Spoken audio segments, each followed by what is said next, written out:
All right, let's cut right through all the market noise. We're going to look at a massive structural shift in how capital is moving around the globe.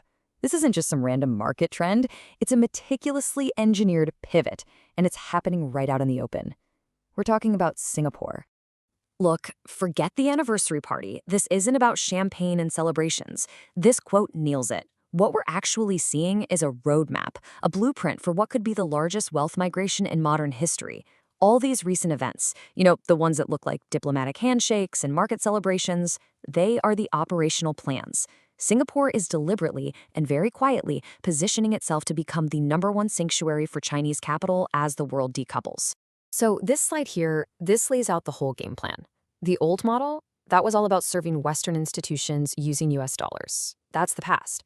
The new model, what we're calling the neutral vault, is completely different. It's being built from the ground up to absorb Chinese family office money and corporate capital, and it's all happening using the renminbi. Singapore's entire role is shifting. It's no longer just a regional gateway. It's becoming a neutral, pan-Asian hub where Chinese money can safely park and, more importantly, invest. So why is this all happening right now? Well, it's not a choice, it's a necessity.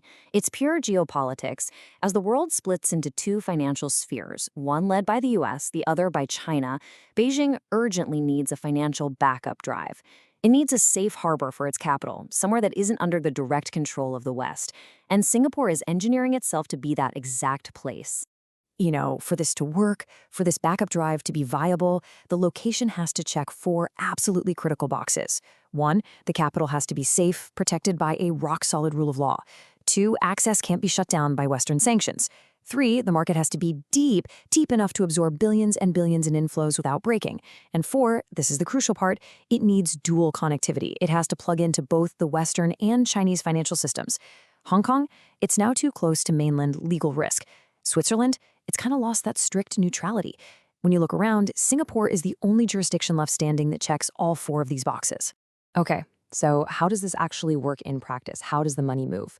Well, that high-level meeting back on December 15th, that wasn't about diplomatic pleasantries. It was about building the plumbing. It was about laying the pipes for this massive capital migration from China straight into Singapore completely, and I mean completely bypassing the US dollar system. And this is the primary mechanism. It's actually brilliant. It's called a master feeder model. So think of it like this. A fund in Shanghai collects renminbi from Chinese investors. That's the feeder fund. Then that fund turns around and invests pretty much all of its money directly into a master ETF that's listed in Singapore, one that might track, say, the new CSI SGX Asia 100 index. Here's the punchline. A Chinese investor can now buy a diversified portfolio of the top companies in Asia, and they can do it using only their local currency. The US dollar is completely taken out of the equation.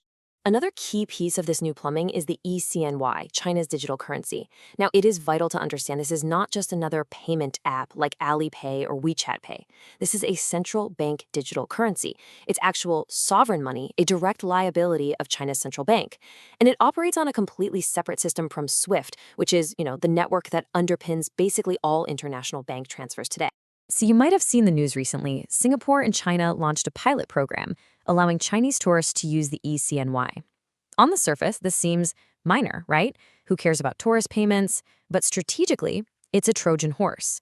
This is a live stress test of the cross-border settlement rails between the two countries. Once you prove the system works with millions of low-value tourist payments, you can scale it up for high-value corporate and wealth transfers.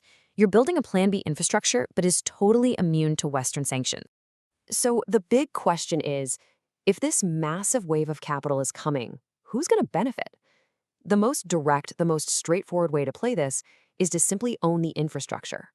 You want to own the toll booths on this new capital highway that are going to collect a fee on every single transaction. First up is DBS. This is the most aggressive, most direct play on this new financial plumbing. It's a key partner in that eCNY pilot we just talked about, and it's one of Singapore's official RMB clearing banks. That means it's authorized to settle huge RMB transactions directly. That puts DBS at the absolute dead center of these new capital flows. And let's be clear, DBS is already an absolute powerhouse. It just posted a record net profit of over 11 billion Singapore dollars. Now think about that. This shows its immense financial strength before these new capital pipelines are even fully operational. Each of these drivers ties directly into our neutral vault thesis. Its role in the ECNY pilot makes it a central node for digital currency flows. As an RMB clearing bank, it just sits there and earns fees on transactions. And its massive presence in Greater China, which just got supercharged by buying Citi's Taiwan business, gives it a huge base to capture all the wealth management and treasury flows that are heading into Singapore. Next up is UOB. Now, we see this as the real economy play. As Chinese companies start shifting their supply chains into Southeast Asia to get around US tariffs, you know that whole China plus one strategy, they need a regional banking partner. UOB, with its deep ASEAN network, is perfectly positioned to finance that entire industrial migration. And its performance already shows this.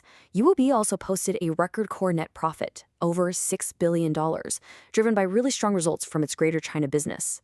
This confirms that its strategy of connecting the region is already paying off big time. Then, of course, there's the exchange itself, SGX Group.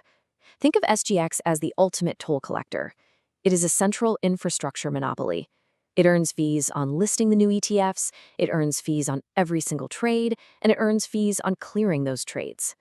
It benefits directly from all this new volume without taking on any of the credit risk that the banks have to deal with.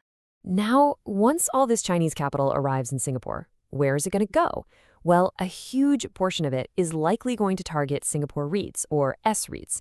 It makes perfect sense.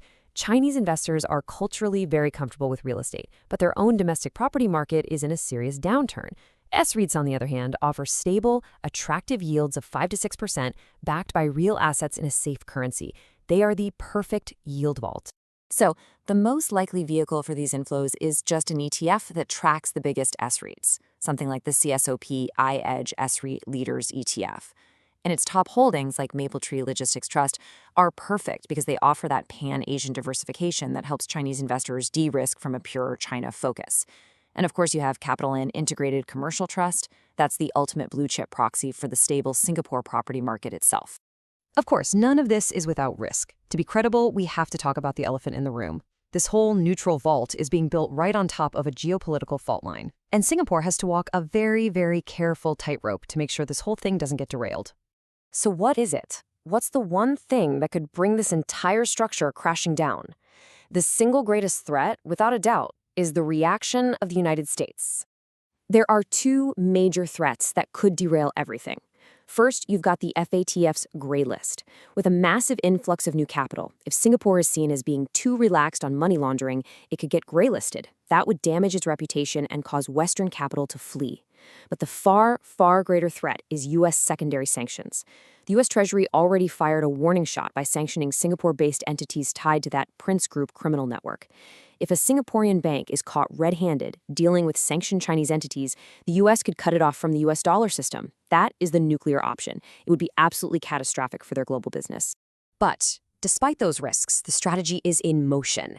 The plumbing has been built, the products have been launched, and the initial capital flows are already underway. So the crucial point for anyone watching these markets is that the neutral vault is no longer just a theory, it's a reality, and it's taking shape right before our eyes. The window to understand this and position for this historic shift is right now.